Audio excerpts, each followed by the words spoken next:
মানুষ আশা করে বসে আছে।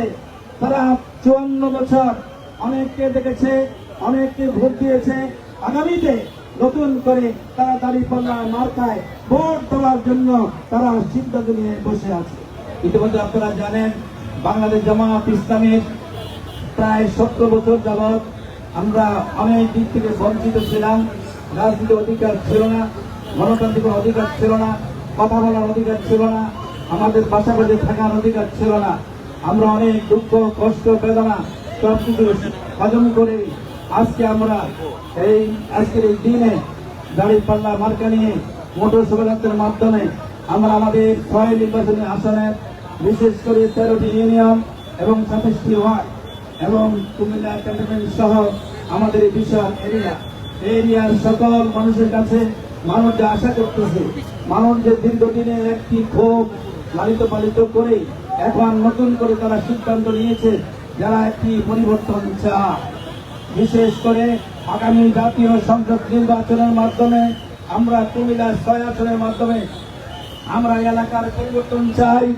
পরিবর্তনের বার্তা হলো আমরা একটি সুন্দর মানবিক বাংলাদেশ, কল্যাণমূলক রাষ্ট্র, সন্ত্রাস মুক্ত, দুর্নীতি মুক্ত, লুটপাট মুক্ত, সকল রকমের দুর্নীতি আমরা শেষ করে দিয়ে নতুন করে আমরা একটি বাংলাদেশ আমরা গঠন করবো ইনশাআল্লাহ। আমরা আজকে আমাদের 6 নির্বাচনী আসনে আমরা প্রত্যেক ঘরে ঘরে যাওয়ার চেষ্টা করেছি। এরপরে অনেকে হয়তো রয়েছেন। আজকে এই মোটর শোভাযাত্রার মাধ্যমে আমরা সকলকে বার্তা জানাই দেব, আগামী দিনের বাংলাদেশ জামাত ইসলামের বাংলাদেশ, আগামী দিনের বাংলাদেশ দাঁড়িপাল্লার মার্কার বাংলাদেশ, আগামী দিনের বাংলাদেশ শান্তির বাংলাদেশ, আগামী দিনের বাংলাদেশ ইসলামের বাংলাদেশ। আমরা এই বার্তা আজকে সকলের কাছে পৌঁছে। কোন কথা হচ্ছে র্যালিটাকে সুন্দর করা, সুন্দরভাবে শুরু এবং শেষ করা, এটা আজকে আমাদের অন্যতম একটি কর্মসূচি। আপনারা যারা আসছেন, কোন অবস্থায় যদি কোনো জায়গায় আপনাদের কারো কোনো মনোকষ্ট যেন না হয়, সেটার দিকে সবাই খেয়াল করবেন, সবাই লক্ষ্য করবেন। শান্তিপূর্ণ তখনই হয় একে অপরকে সহযোগিতা করা, একে অপরকে ভালো কাজে সহযোগিতা করা, তখনই আমাদের এই আজকের মোটর শোভাযাত্রা সুন্দর হতে পারে। সবাই তো ভাই, সব মানুষ আশা করে বসে আছে। তারা 54 বছর অনেককে দেখেছে, অনেককে ভোট দিয়েছে। আগামীতে নতুন করে তারা দাঁড়িপাল্লা মার্কায় ভোট দেওয়ার জন্য তারা সিদ্ধান্ত নিয়ে বসে আছে। আজকে আমরা সকলের কাছে সেই বার্তা আমরা পৌঁছাই দেব। বিশেষ করে কুমিল্লাকে একটি আধুনিক কুমিল্লায় আমরা রূপান্তরিত করব।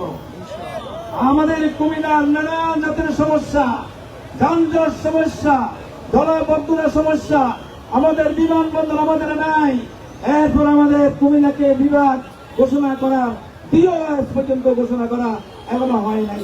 সম্মানিত ভাইয়েরা, আমরা আমাদের আজকের কর্মসূচির মাধ্যমে আমরা কুমিল্লাকে একটি আধুনিক কুমিল্লায় রূপান্তরিত করব ইনশাআল্লাহ। এবং আমাদের যাবতীয় দাবিগুলো আজকের জনগণের কাছে আমরা পৌঁছায় দেব। সকলকে সাথে নিয়ে আগামীতে ঐক্যবদ্ধভাবে সকলকে সাথে নিয়ে একটি সুন্দর বাংলাদেশের অংশ হিসেবে কুমিল্লাকে আধুনিক কুমিল্লায় রূপান্তরিত করবো ইনশাআল্লাহ।